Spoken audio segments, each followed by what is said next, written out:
And to our viewers at home, yes, we were around Thohoyandou last night when we received a call that there is a school that is burning at Vuwani. There's a village called Tshivulana, it's just adjacent the Vuwani township. We got there at around 8:30 in the evening, only to find that firefighters were battling, trying to put off the fire at that school. The community members were there in numbers. They were surprised by that incident because they were under the impression that the protest in Vuwani is over and learners are expected back at school. When we were trying to check as to what exactly happened, they indicated to us that they don't know what happened, but they suspect that the perpetrators or the suspects jumped over the fence and set alight a block of about 4 classrooms. We were there last night till very late. Police were there. I mean, this is one incident that sent a shockwave into all the neighboring villages because parents and learners were preparing for learning to resume today. And we heard in that evening that people from the surrounding villages had to go and guard their schools because they were fearing that if they don't do that, their schools will be torched as well and their kids will not be able to go to school. Let me also indicate that I'm now talking to you from Mashau village. Mashau village, it's one of the area where a lot of schools were torched when the Vuwani protest started. It is here where we saw a lot of schools being burned and learners being unable to go to school. And right behind me, as you can see, learners are back today. They are in their numbers. They want to go back to their classes. I spoke to them this morning.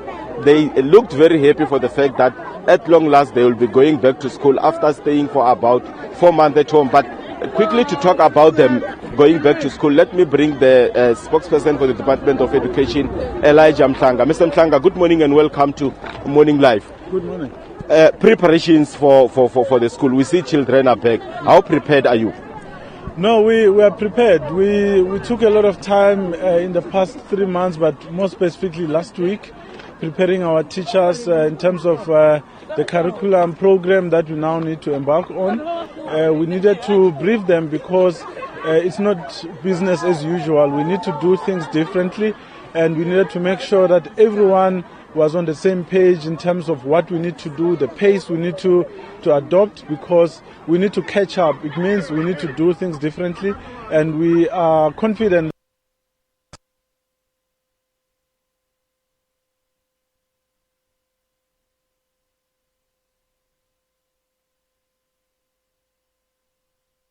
It seems like our link is just broken down to Vuwani, where Mike Maringa is about to just start talking about some of the schools that are going to be resuming teaching in the area. But unfortunately, the big story that broke overnight is that another school has been burnt down, and this is just before the learners go back today. So I think that link is still frozen. We won't be able to cross back to Mike right now.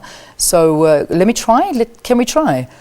Just to try and get that interview. Mike, we lost you for a bit. Let's see. I think you're back and running now. Please continue the interview. I think you can hear us again.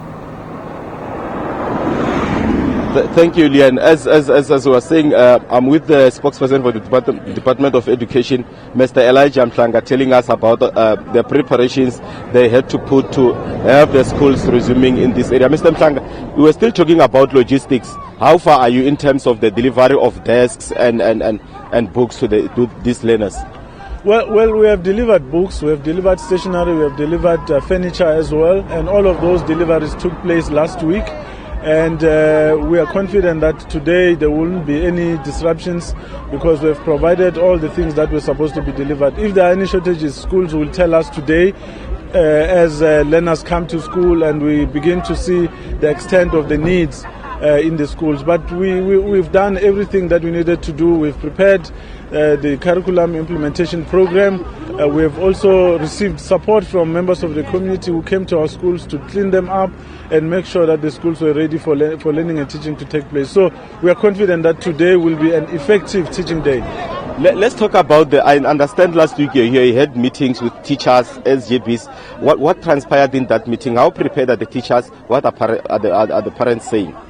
Well, the meetings with the school principals and the teachers went very well. We met school principals as well as high school principals and teachers separately because we wanted them to understand that we need to work in a different way. We need to accelerate the teaching program, try extend the teaching hours in the day, but also add more hours in the week as well, extend the teaching days in the week to make sure that we try cover as much of the lost work as possible, but also to encourage them and motivate them and tell them that we can do it. It's not going to be easy, but we can do it. It's possible. All that we need to do is to support each other, the department, the community members, all the formations in the community, as well as parent formations. We also need to support the learners, make sure that they are mentally prepared to go back to school, because it's been a long time since they were in a classroom, especially those that are in grade 1 to 11. They haven't been to school, so we need to make sure that they are prepared, and when they start, we don't expect any disruptions. Talking about grade 1 and 11, I understand grade 12s were taken to 3 camps in the province. How did that go? The camps worked wonders because they were able to catch up and were able to write their media exams. So we believe that as they go back to school today, they will be able to continue from where they last ended at the camps. So whatever they were taught at the camps would have worked such that now they need to just continue from there, but also that they need to work at a faster pace because the grade 12 learners, they don't have time anymore. It's some 70 odd days left towards the final grade 12 examination. So we hope that the learners will do all that they can with the support of the teachers to make sure that they are properly prepared for the examinations. We were together last night at Tshivulana where a school was torched. Have you at this stage managed to check as to how far the extent of the damage is, and also if there were any other reports that you received overnight? Fortunately, we have not received any other reports of any schools that might have been damaged overnight.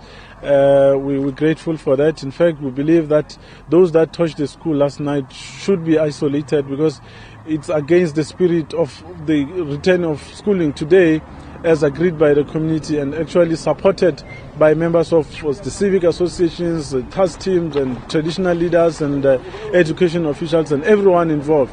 So we believe that the spirit that we see today of learners going back to school will remain the same. We hope that our learners will not be deterred, our teachers will not be intimidated, everyone must go back to school. The damage there will be assessed today. We will have a team that will go there to do. Yesterday, completely damaged and everything inside the classrooms is totally gone. It means now that we have seen what has taken place there. We need to come up with a plan to accommodate the learners there. We'll have to procure mobile classrooms, but it's going to take some time because we don't have them on hand. We need to place orders for such, and they are usually transported from Gauteng into Limpopo. So that is going to take some time, but we're going to make a plan to. All right, we're going to have to leave it there, but I think you're getting an idea as to what's going to be happening today. Some of the schools opening and learning resuming there in Vuwani, but we will bring you more of an update in our news at 7 o'clock about the school that was burnt down.